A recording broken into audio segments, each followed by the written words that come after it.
राज्य सरकारकडून सुधारित आकृतिबंधाच्या नावाखाली कारकून आणि लिपिक संवर्गातील पदे कमी करण्याचा प्रयत्न सुरू असल्याचा आरोप कर्मचारी संघटनांनी केला आहे। त्यामुळे भविष्यात सरकारी कार्यालयांमध्ये कायमस्वरूपी कर्मचाऱ्यांऐवजी कंत्राटी कर्मचाऱ्यांची संख्या वाढण्याची भीती व्यक्त होते।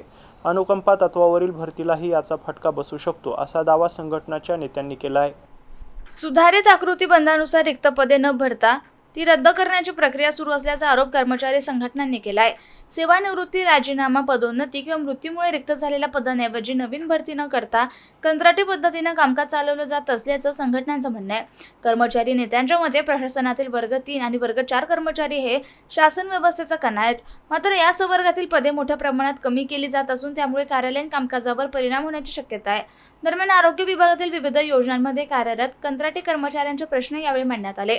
समान कामासाठी समान वेतन आणि नियमित सेवेसाठी राज्य सरकारनं सकारात्मक निर्णय घ्यावा अशी मागणी कर्मचारी संघटनेनं केली आहे। जिल्हा परिषदांसह विविध विभागातील लिपिक पदे कमी करण्याच्या निर्णयाला विरोध वाढत असून राज्य सरकारने कर्मचारी विरोधी धोरण मागे घ्यावे अशी मागणी संघटनांकडून करण्यात येते आहे।